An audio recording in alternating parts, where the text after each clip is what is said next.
Hello and welcome to the Actual Tech Media Expert Series. My name is Scott Becker. I'm from Actual Tech, and I'm excited to be your moderator for this special event on best practices securing and protecting Microsoft Active Directory. Now, before we get to today's great session, we do have a few housekeeping items that are going to help you get the most out of this session. So first off, we want this to be an informative event for you. So we encourage any questions in the questions box in our webinar control panel. Not only will we have team members responding to questions during the live event, but we'll also have a dedicated Q&A session at the end of the presentation where we'll discuss in greater detail some of the top questions that come in. Now that Q&A panel is also the place to just say hello, which a lot of you have been doing already. We love to hear where you're logging in from. And it's also the place to let us know if we can help in the unlikely event that you have any technical issues. So a browser refresh will fix most issues, but if that doesn't work, just let us know in the Q&A and we'll provide further technical assistance. Now, at the end of this webinar event, we'll be awarding a $250 Amazon gift card to one lucky registrant. Of course, you must be in attendance during the live event to qualify for the prize. Official terms and conditions of today's prize drawing can be found in the handout section. Just scroll to the bottom and you'll find the prize terms and conditions link there. Now, these Expert Series events are special product-neutral looks at pressing technology problems presented by an expert in the field. But the support of our sponsors make it possible for us to bring you this content, so we want to give a special shout out to our sponsors. So over the next few slides, I'm going to share some messages from our sponsors today, and I'll refer to links that you can find in your handout section of the console at any time during the presentation. As always, the handout section also has a few valuable Actual Tech Media links, so check those out while you're in there. Now, before we get into the main presentation, a few words from our sponsors. We are supported by Rubrik. Rubrik is a cybersecurity company with a mission to secure the world's data. They pioneered zero trust data security to help organizations achieve business resilience against cyber attacks, malicious insiders, and operational disruptions. Rubrik Security Cloud, powered by machine learning, delivers data protection and cyber resilience in a single platform across enterprise, cloud, and SaaS applications. Their platform automates policy management of data and enforcement of data security through the entire data lifecycle. They help organizations uphold data integrity, deliver data availability, continuously monitor data risks and threats, and restore businesses with their data when infrastructure is attacked. And you can learn more at rubrik.com/ransomware. Today's event is also sponsored by Cisco. Cisco Duo protects against breaches with a leading access management suite that provides strong, multi-layered defenses and innovative capabilities that allow legitimate users in and keep bad actors out. A trusted partner to more than 40,000 customers globally, Duo quickly enables strong security while also improving user productivity. Try it for free at duo.com. This event is also brought to you by SentinelOne. SentinelOne is a global leader in AI-powered security with over 11,500 customers, including Fortune 10, Fortune 500, and Global 2000 companies. As part of SentinelOne's Singularity platform, Singularity Identity reduces identity risk across the enterprise, detects and responds to in-progress attacks, and deceives in-network adversaries with holistic solutions for Active Directory and Azure AD. Trust SentinelOne to secure the future of today. You can use the QR codes on your screen to learn more about Singularity Identity or to take a self-guided tour. So once again, take advantage of that handout section where you can find all the links that you've just seen. And with that, let's get to today's fantastic Expert Series session.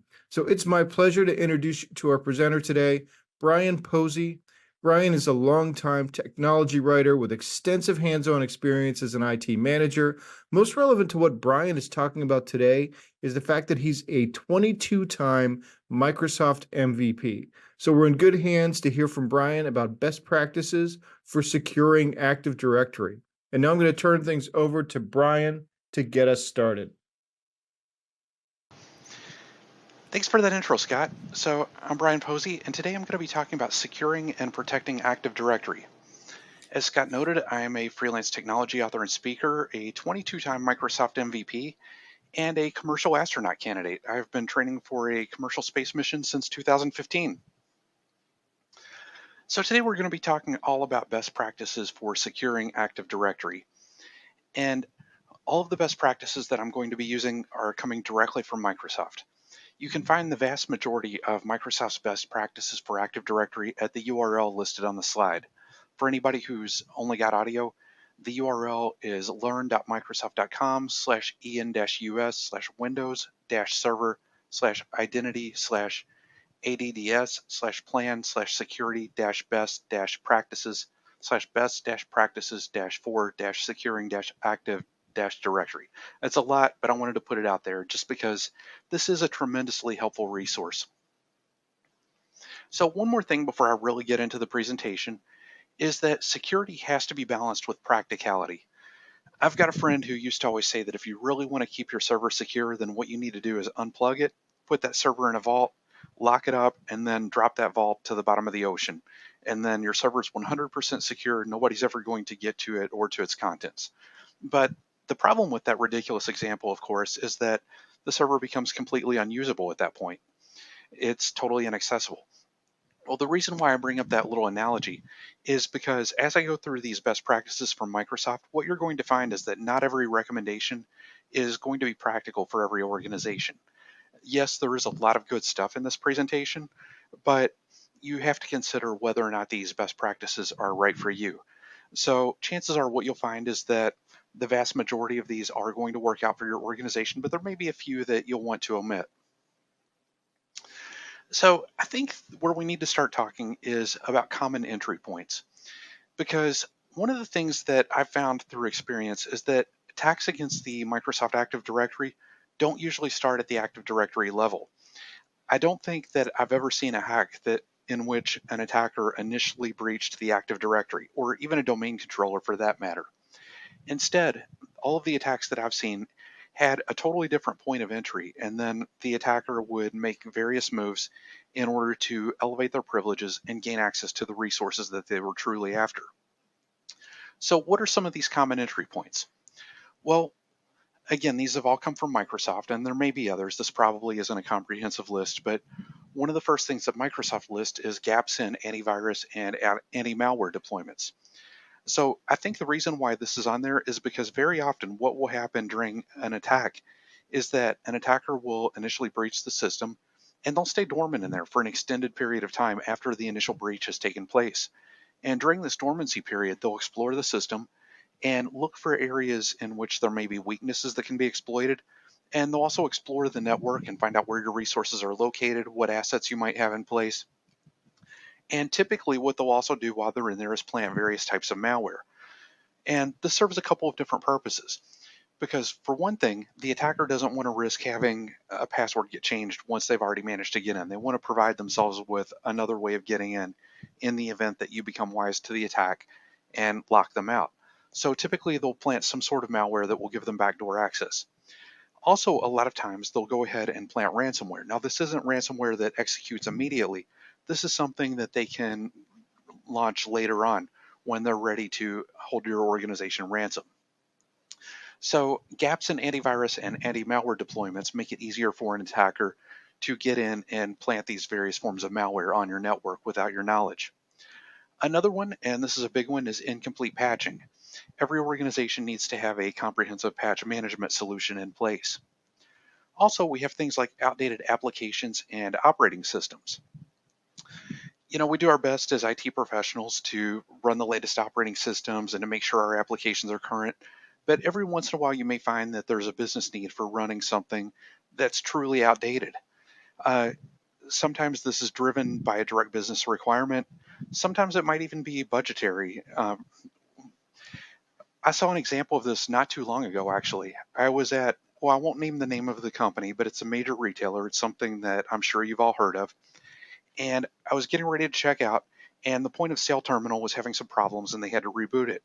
and I happened to see the screen that came up during the reboot process. And I kid you not, this is a major retailer, and their cash registers were running Windows 2000.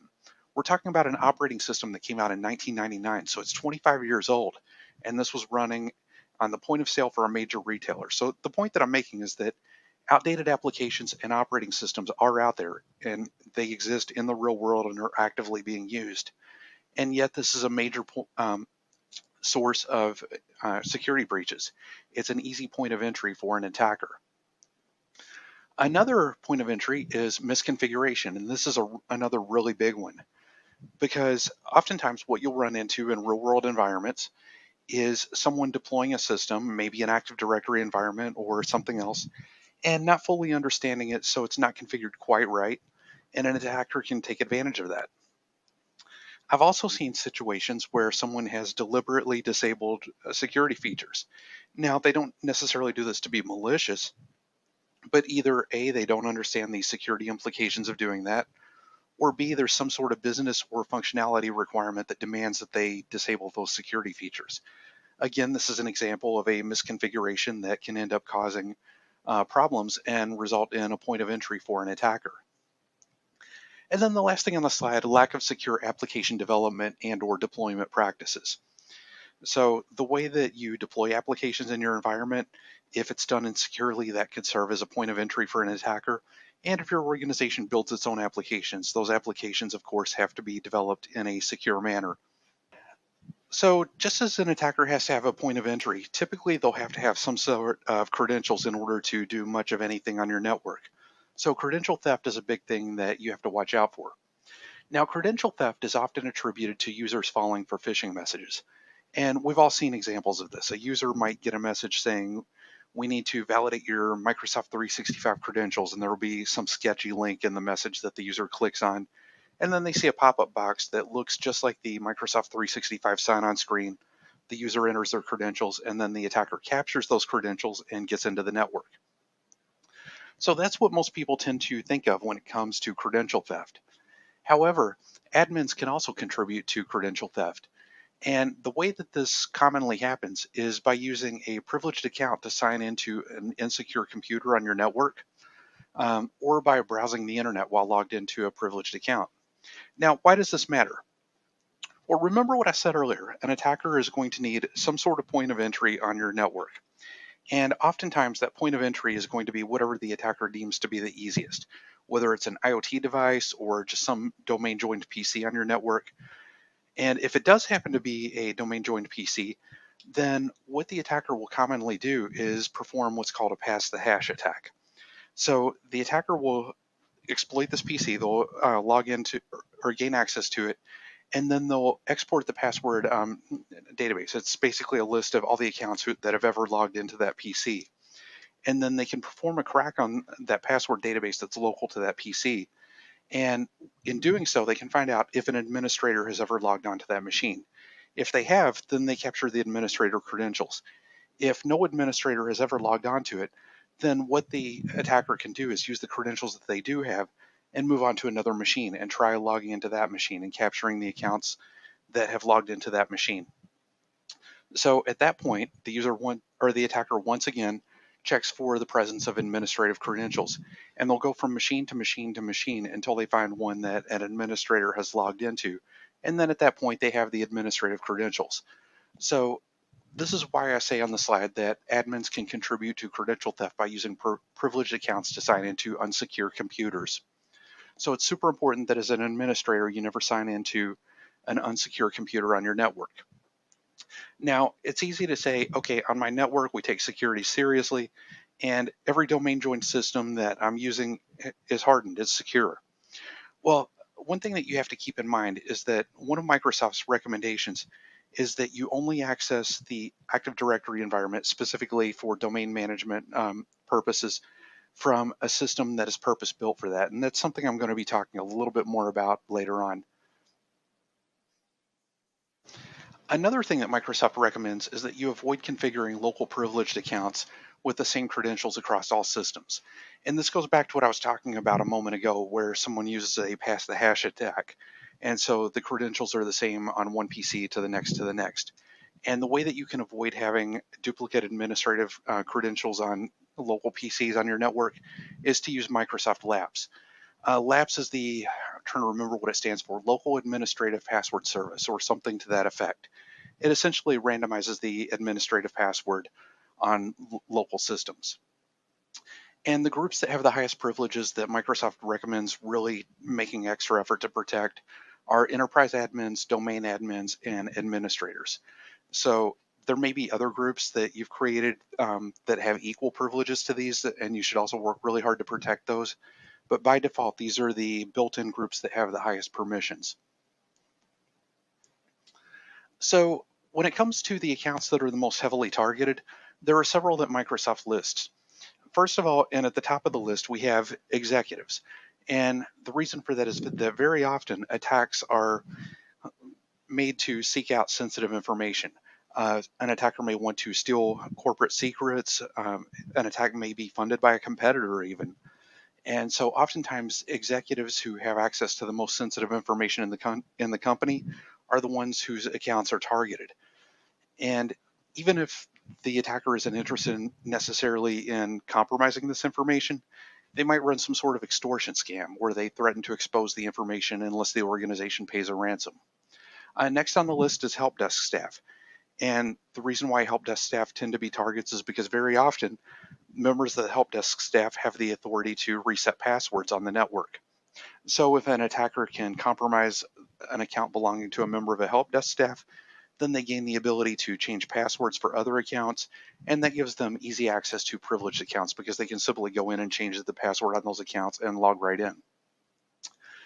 Then we have things like legal staff, because the legal staff often have access to sensitive information, product planners, and researchers for the same reason. So let's talk about some best practices for privileged account use. And I got into this a little bit a moment ago. The first best practice is never administer a trusted system from a less trusted host. And this is, again, taken directly from Microsoft's best practices guide. So what Microsoft is really recommending here is that if you need to perform some sort of privileged operation on your Active Directory, maybe you need to create a user account or make a change to an Active Directory site or perform some other privileged operation, you should never do it from a standard PC on your network. And instead, what Microsoft recommends doing is setting up a purpose-built system. This might be a jump server, it might be a designated workstation, but it's some system that is only used for performing privileged operations. So the idea being that you're using a dedicated account that's used for no other purpose but privileged operations, and you're using a dedicated system that is also only used for privileged operations. So that way you're isolating all of those privileged operations to hardened systems that aren't used for any other purpose. Another best practice that Microsoft makes is to require multi-factor authentication anytime a privileged account is being used. Now, in all fairness, Microsoft is really big about the use of multi-factor authentication, and they recommend that for all accounts. But a lot of times organizations find that using multi-factor authentication across the board just doesn't work. You may have users who lack the means to use multi-factor authentication. For example, a lot of multi-factor authentication requires a authenticator app that runs on a smartphone. And if a user doesn't have a smartphone, then they can't run the app. Hence, they can't complete the multi-factor authentication challenges. Similarly, you may have service accounts that are used on your network, and those service accounts, by their very nature, can't complete a multi-factor authentication challenge. So there are reasons why you may not want to use multi-factor authentication across the board, but even if you don't, you should always use multi-factor authentication to protect privileged accounts. And some of the Microsoft documentation even says to use a smart card for privileged accounts as opposed to using typical multi-factor authentication. Another best practice is to keep physical security in mind. It's tempting to think of your physical security as being all good just because you're around your environment every single day. It feels familiar, it feels comfortable. And so it's easy to not really give physical security much of a second thought.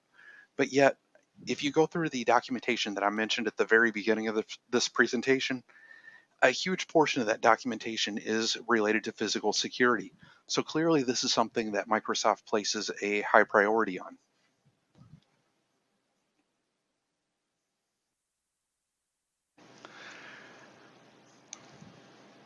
So something else to keep in mind with regard to security best practices is on the computer that the administrator uses for performing privileged operations, it's really important that the administrator only have standard access to the local computer. And once again, ideally, the administrator should be using a dedicated system for all privileged operations. But in the real world, there may be logistical reasons that require the administrator to do all of their personal stuff and all of the privileged stuff from a single system. So I've seen setups where an organization might create a virtual machine for administrators to use for privileged operations, whereas they do all of the standard day-to-day stuff from the parent operating system. And that's a perfectly acceptable way of doing things. But if you are doing something like that, where you're sharing one system for both privileged and unprivileged operations, it's extremely important that the administrator not have admin access to the local workstation's operating system. Now, why is that?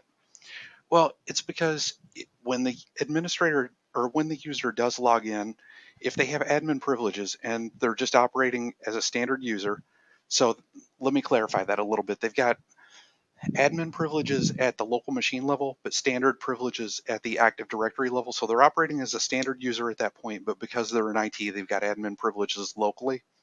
The problem with that is that that opens the local machine up for compromise.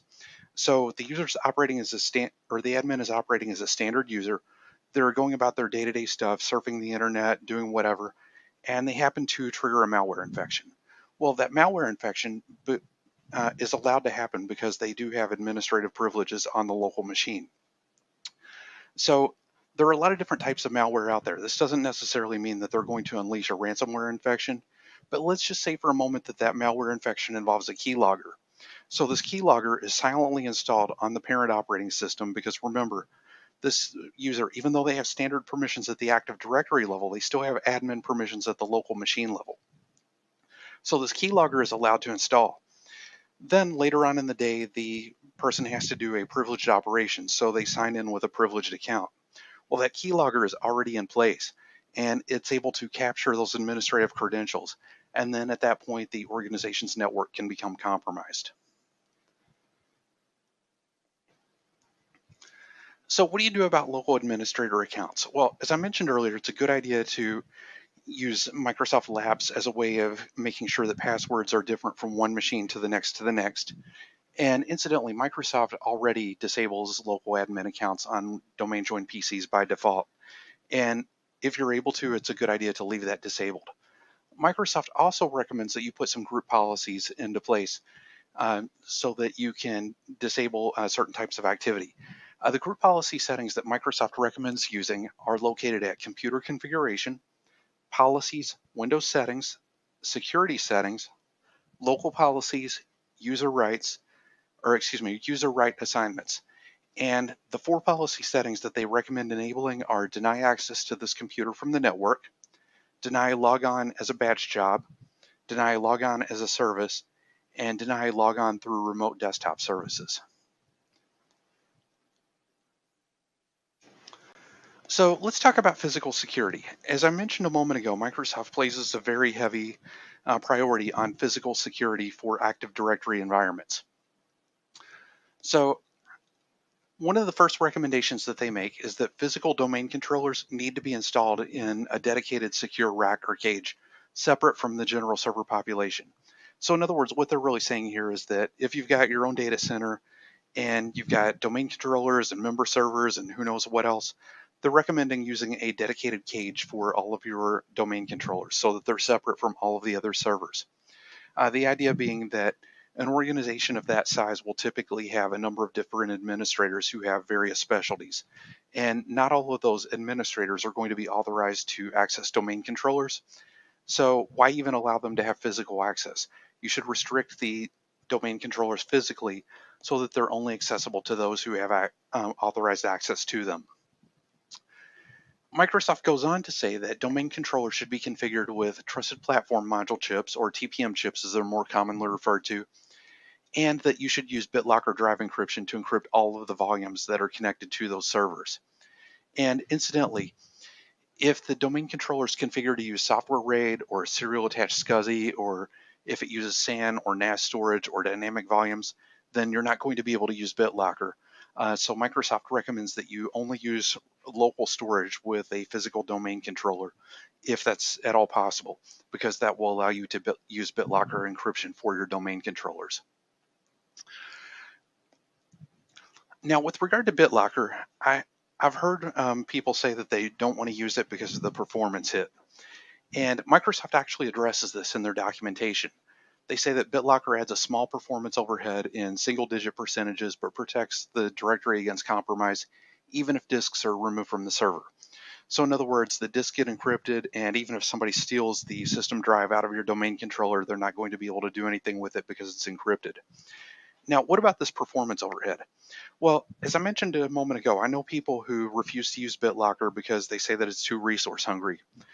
And as best I can figure, the way that this got started was because when BitLocker was first introduced, it came out with, I believe it was Windows Vista. And at the time, there were quite a few people that were turning BitLocker on, but they had PCs that were barely able to even run Vista because they had just come from XP, and maybe they had bought their PC when XP first came out and now it was several years old and they upgraded to Vista. So the machine was barely capable of running Vista. And then they turned on BitLocker, and BitLocker adds additional overhead to what's already there, and it causes the machine to run at a crawl. So I think that because of that, BitLocker received a reputation among some for being slow. And sometimes people just don't really adjust their thinking over time. BitLocker was slow back then, so it's got to be slow now, right?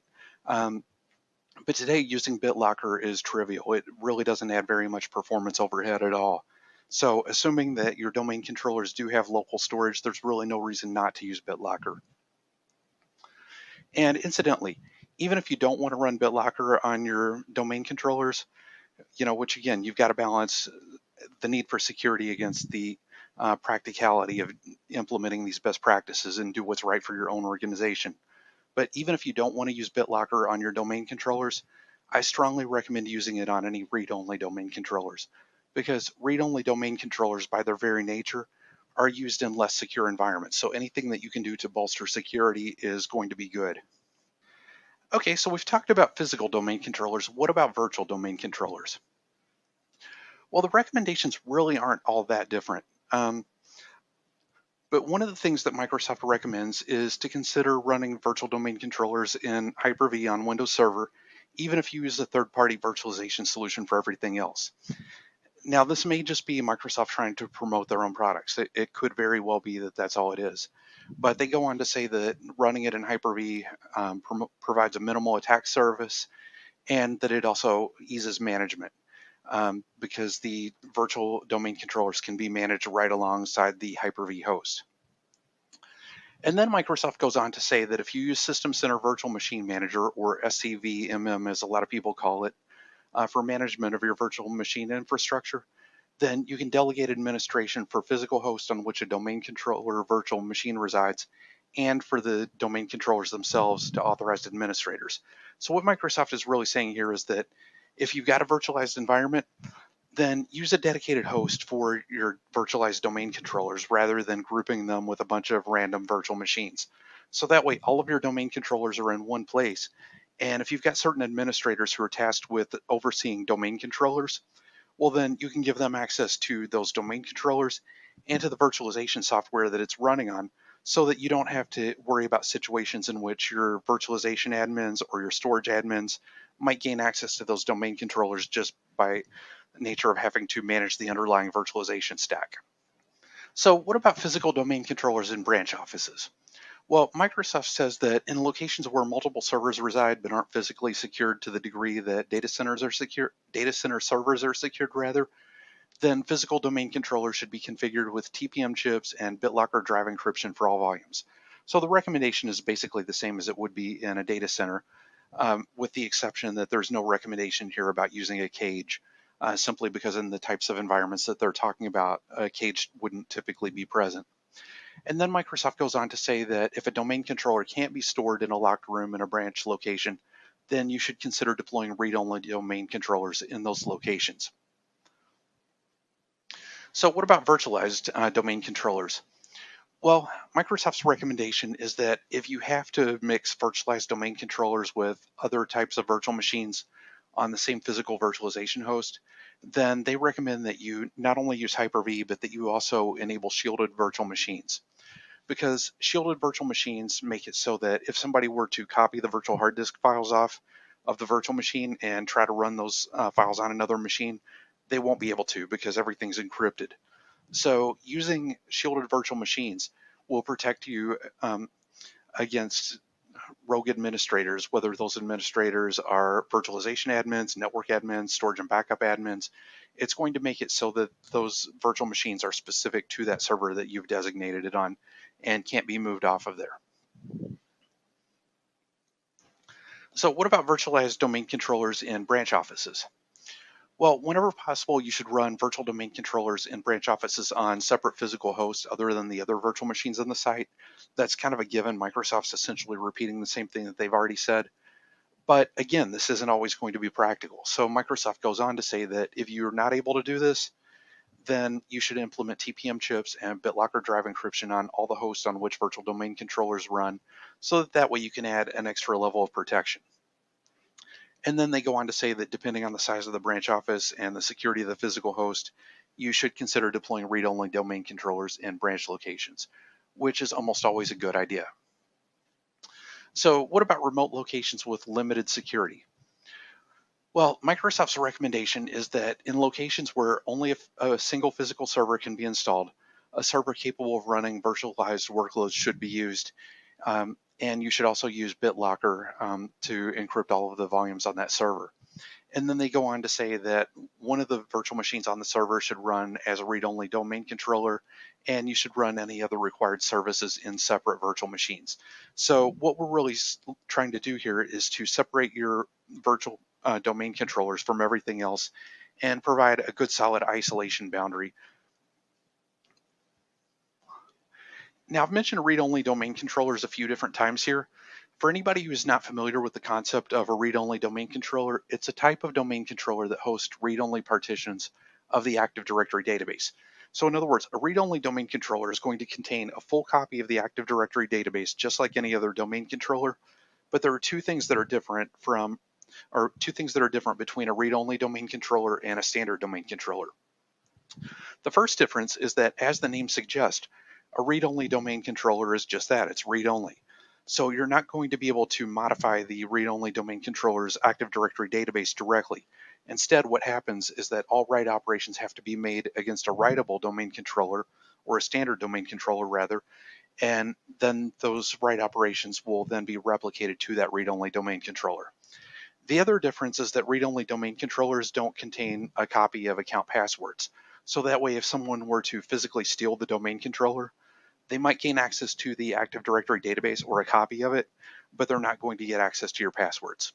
So read-only domain controllers are really geared for environments where physical security is limited at best.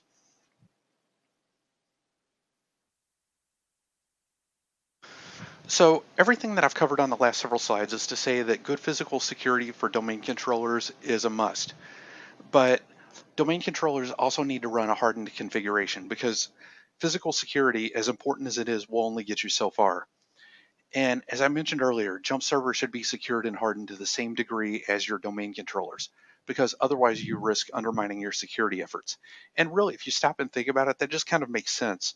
Because if you've got a server that you're using as a designated management platform for your Active Directory environment, and you've hardened your Active Directory to the max, but you haven't done much to secure that jump server, well, then that jump server becomes a vulnerability. So you should really be securing that jump server to the same degree that you would secure your domain controllers. So I've spent quite a bit of time talking about physical security. Let's talk about some configuration best practices for Active Directory. So physical security guards against a lot of the insider threats, such as somebody actually going into your data center and trying to copy off the Active Directory database or something like that. But it doesn't really do much of anything to protect against a remote attack. And remember what I said at the very beginning of this presentation. Most attacks that eventually compromise the Active Directory don't start there. The attacker needs some sort of point of entry. So that's why it's so important to have a good configuration. So what about some initial breach targets? Well, I mentioned a lot of these earlier, things like gaps in antivirus and anti-malware deployments, incomplete patching, outdated applications and operating systems, misconfiguration, disabling security features. And then there are a few more: granting excessive privileges. You never want your users to have more privileges than what they need in order for them to do their jobs. And permitting the installation of unauthorized applications. So every domain controller runs on a Windows operating system, and when it comes to securely configuring a domain controller, the very first thing that you have to do is make sure that the underlying operating system is configured in a secure manner. And honestly, I could do an entire session just on hardening Windows. I don't have time for that because there's a lot of other things that I need to talk about. But a few of the best practices for securing the Windows Server operating system include having a robust patch management strategy in place and keeping that server up to date, making sure that you're making use of the Windows firewall and that you've got the appropriate firewall rules in place, disabling any unnecessary services. Because remember, there tend to be a lot of services that are turned on by default when you install Windows Server, and you don't necessarily need all of those services, rather. So if you disable all of the services that you don't need, then you prevent any of those services from becoming a potential point of compromise because you've disabled them. But you can also potentially boost the server's performance simply because of the fact that it's not having to run quite so many services. Another thing that you can do is make sure that you're running one workload per server. You never want your domain controller to also be performing some other duty, with the possible exception of acting as a DNS server. So you want to make sure that your domain controller is just acting as a domain controller, nothing else. Also, enable appropriate audit logging. That's something I'll be talking about a little bit at the end if we have time to get to that. Define a desired state configuration and scan for configuration drift. So in other words, set up a profile of what it means for the server to be secure. What configuration should it be running and what needs to be in place? And then once you've defined that, that's something that you can scan for and you can check to make sure that the configuration hasn't changed away from that original definition. And then also use the best practices analyzer, which is a tool provided by Microsoft that can help you to ensure that your server is configured according to Microsoft's best practices. So one of the best practices that I mentioned on the previous slide was patch management. And at the very beginning of this presentation, I mentioned that occasionally some of the Microsoft best practices might not necessarily be practical in all environments, and this is a good example of that. Microsoft says, and this is a direct quote taken from that URL that I mentioned at the beginning of the presentation, so this is directly from Microsoft. Microsoft said that although it may seem counterintuitive, you should consider patching domain controllers and other critical infrastructure components separately from your general Windows infrastructure. If you use enterprise configuration management software for all computers in your infrastructure, compromise of the system management software can be used to compromise or destroy all infrastructure components managed by that software. By separating patch and systems management for domain controllers from the general population, you can reduce the amount of software installed on domain controllers in addition to tightly controlling their management. So what Microsoft is really saying here is that, let's say that you've got a patch management platform in place and you're using that across the entire organization. If that patch management software contains some sort of vulnerability, then an attacker might be able to exploit that vulnerability and then cause problems with every server that is managed by that patch management system. So they're saying it's better to take your domain controllers and separate them out and put them on a separate patch management platform so that if that happens, then at least your domain controllers won't be affected. I've honestly kind of got mixed feelings about this one, but I tend to think that this particular recommendation is overkill. I wanted to go ahead and present it because it is a Microsoft best practice, but the first question that I would have about this recommendation is, what are the odds of a patch management platform actually being taken over and exploited? Because if the odds are nil, then the rest of this recommendation doesn't make a lot of sense. The other thing that comes to mind is that by following this recommendation, you're creating additional administrative overhead, because now you're no longer centralizing patch management. You've got two completely separate patch management systems that you have to maintain, and you're not able to see your entire organization's patch management status in one place. Now, in some situations, this approach may be entirely justified. I'm not saying that you should never use this approach, but I do think that it is worth considering the pros and cons before you adopt this particular recommendation. So another thing that Microsoft addresses is internet access on domain controllers. And what they say is that one of the checks that's performed as a part of an Active Directory security assessment is the use and configuration of Internet Explorer on domain controllers. And then they go on to say that no web browsers should be used on domain controllers. And that's for obvious reasons. And I completely, totally agree with Microsoft on this particular recommendation that you should never, ever, ever browse the internet from a domain controller. Now, this is one of those things that IT pros are very often guilty of doing, even if they don't want to own up to it. Um, I couldn't tell you how many times in a lab environment I've set up a domain controller for something that I'm working on and then realized I need screen capture software or need some sort of utility for whatever it is that I'm trying to do. And so I'll go ahead and set up a web browser and download that particular tool. And that's something that you absolutely do not want to do in a production environment because you never know when one of those utilities that you're downloaded might be infected, or if just having a web browser and accidentally going to the wrong website could end up causing problems. So one of the best ways that you can avoid this problem is to simply run your domain controllers in server core configuration. That eliminates the possibility of having a web browser on the domain controller, and it also helps to boost both security and performance because you've eliminated the GUI at that point and you've eliminated all of the supporting services for the GUI. So your server is going to run a little bit faster because those elements are missing, and you've reduced the attack surface in the process. One thing that I do want to point out about that, though, is just because you've eliminated the GUI and it makes it impossible to have a browser on there, doesn't mean that your domain controller can't access the internet. Because there's commands that you can use through a PowerShell session that will allow you to download a file from the internet without having to have a browser. So that's just something to be aware of. So what about some firewall recommendations? Well, one of the best practices that I mentioned a moment ago was to make sure that you've got the Windows firewall and that it's configured appropriately. In their recommendations, Microsoft goes on to say that they recommend blocking all outbound traffic except where necessary. So your domain controller might need to be able to communicate with jump servers or to communicate with other domain controllers or things like that. But at the very least, you're probably going to want to block outbound traffic to the outside world just to keep your Active Directory information from being exfiltrated in the event that there is an attack. Another area where Microsoft makes a lot of recommendations is in auditing the Active Directory. And there were a couple of quotes that exist within the Microsoft documentation that I find to be especially interesting.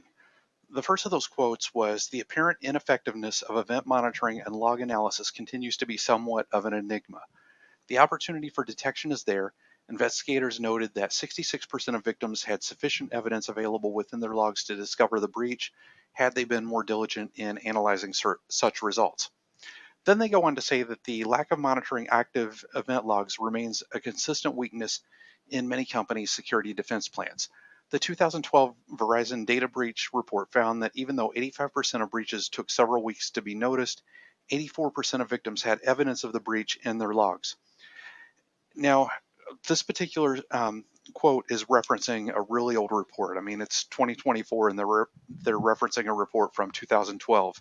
But the reason why I wanted to go ahead and include this slide is because, one, I think the basic concept still holds true even today, even if the numbers have changed a little bit. And two, Microsoft has a habit of revising their documentation. The link that I gave you at the very beginning of this presentation was the current link for their Windows Server 2022 Active Directory security best practices. And yet this quote pointing to an old report is included in that documentation. So apparently Microsoft still finds this to be relevant, so I went ahead and included it. Now, when it comes to auditing the Active Directory, there have always been 9 basic audit categories. These include account logon events, account management, directory service access, logon events, object access, policy change, privilege use, process tracking, and system events.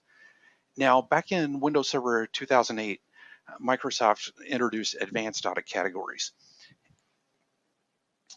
And so even today, you have the ability of using these legacy audit categories that I pointed out on the previous slide, or you can use advanced auditing. And what the advanced auditing does is it essentially gives you access to the same types of information, but it breaks it down into subcategories so that way you can turn on auditing events that you're really interested in, and you can turn off the ones that maybe you find to be a little bit less relevant to your organization's needs. So here's what the legacy auditing looks like, and this is a screen capture from a Windows domain controller. So here we see the default domain policy, and I've gone to computer configuration, policies, Windows settings, security settings, local policies, audit policy. And then within that audit policy, you can see the 9 categories that I mentioned earlier. And for each one of those, you can enable the policy, and then you can choose if you want to audit successes, failures, or both. So that's the way that auditing has always worked. Now, with regard to advanced auditing, the advanced auditing policies are located in a slightly different location. We're still in the default domain policy, but this time I went to computer configuration, policies, Windows settings, security settings, advanced audit policy configuration, audit policies. So we're looking at a different container here. And here you can see what happens when you expand audit policies. So again, we still have those 9 basic categories, but this time if I select account logon, you'll notice in the screen capture on the right that we have several different subcategories that can be enabled or disabled individually. And once again, when you enable one of these subcategories, you can choose to audit successes, failures, or both. Now, there are a couple of gotchas that you need to be aware of, and I want to quickly mention those gotchas before I wrap up this presentation. The first gotcha that Microsoft points out, and again, this note is taken directly from the best practices document that I mentioned at the beginning of the presentation, but it says that group policy does not always accurately report the status of all enabled audit policies, whereas the auditpol.exe tool does. So here's what the auditpol.exe tool looks like. So what you do is you open up PowerShell, and you'll need to run an elevated PowerShell session, meaning that you're operating with administrative privileges. And you just type auditpol and then /get/category : asterisk, and you'll get a report like this. And so as you look at this report, you can see the various categories, and you can see if success auditing is enabled, if failure auditing is enabled, or if there's no auditing at all for a particular category. Another gotcha that you've got to be aware of is that it's very easy to accidentally overwrite auditing policies. So if you want to prevent the legacy traditional category policy from overwriting audit policy subcategories, you have to enable the force audit policy subcategory settings. And you can find that at computer configuration, Windows settings, security settings, local policies, security options. And then one more gotcha to be aware of, and this is an important one, is that if you start enabling anything in the advanced audit policy, it takes effect immediately, even if you don't click apply. And the reason why that's so important is that any pre-existing legacy audit policy is going to be overwritten by the new policy that you're using. So if you end up going into the advanced audit policy and you turn something on, even if you don't click apply and you're just kind of playing around with it and you turn it on, well, what that's going to do is that's going to completely wipe out your legacy audit policy. It's going to be completely overwritten. So it's important to be aware of that and to not enable anything in the advanced audit policy until you're actually ready to use it. So with that said, I am just about out of time, but I believe we have a few minutes here at the end for questions and answers. Yeah, super. Really great presentation there, Brien. First off, that Windows Vista reference was a real blast from the past. I haven't thought about that operating system in a long time. I have a feeling you're in good company there. But otherwise, so much solid advice and things to think about. Like, I really like that about doing more extensive auditing of Active Directory and considering the read-only domain controllers or using server core with no GUI. Among other things. Again, just great stuff. I do have a few questions for you here. Let's see. One of them, you mentioned a lot of different kinds of threats, like credential theft attacks against administrators, physical access to domain controllers, some of the threats to virtual domain controllers, branch office domain controllers. Of all those things that you mentioned, is there something that's sort of a top priority, something where you see the most attacks against Active Directory come in? Phishing would have to be the top attack, but really, I would say what's more important than any of that is that the attackers are almost always after those administrative credentials. So anything that you can do to protect those administrative credentials will definitely serve you well. Oh, and incidentally, if I can elaborate on something that I said earlier in the presentation, um, one of the things that I talked about was the importance of only using administrative accounts for things that require administrative permissions. If you don't feel like switching back and forth between accounts all day long, there are administrative solutions where you can request the privileges and only have those for a few minutes, do what you need to do, and then those privileges expire, they become delinked from the account, and then you're operating as a standard user once again. So that's certainly an alternative that you can use. Interesting. Okay, excellent. One of the things that I wanted to ask you about, you've been an MVP now 22 times. That's 22 years. Yeah. So Active Directory now is coming up on its, almost on its 25th birthday. I think, it came out with Windows 2000, and at least as far as I remember from covering the beta process and stuff, it was out there like in '99 for people to kick around. But are there things from a security standpoint where it's really sort of showing its age? Where that 25-year-old infrastructure is getting kind of creaky. Maybe with regard to its ability to interface with cloud-based identity solutions, but what I see as the bigger problem related to Active Directory's age isn't so much that Active Directory is becoming creaky, as you said, because I think Microsoft has actually done a really good job of keeping pace with the technology and updating Active Directory as they need to.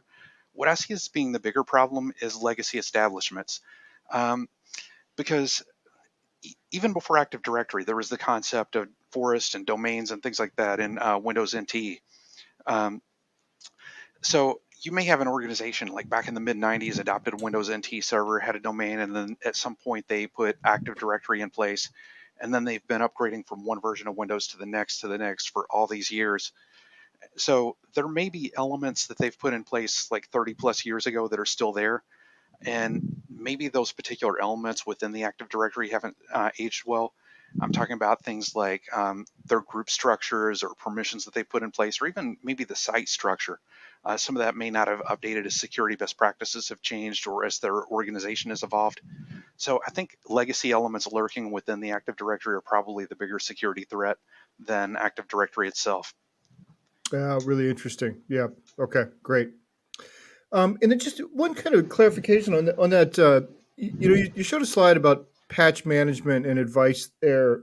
Is that that Microsoft recommendation, is that based on like supply chain attacks? Those ideas about sort of segmenting your Active Directory domain controllers from the rest of your patching. Is that what that's about, or is it something else? The documentation didn't elaborate beyond what I showed on the slide, so it's impossible to know for sure what Microsoft was thinking. In my mind, I didn't immediately go to supply chain. I was more thinking just having a separate infrastructure, maybe even a separate patch management product, so that if one's compromised, maybe the other won't be. Gotcha. Okay. All right. Well, Brien, that's about it for the questions here. And so just thanks again for a fantastic presentation. And we're going to put up that Active Directory link, or we put it up in the handout section, so so everybody can grab that, because it just seems like great resources there to dig in deeper.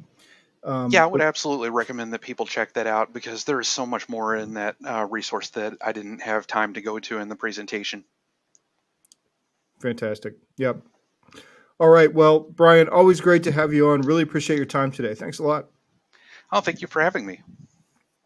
And last but not least, we have one more piece of business. It's the Amazon gift card prize drawing.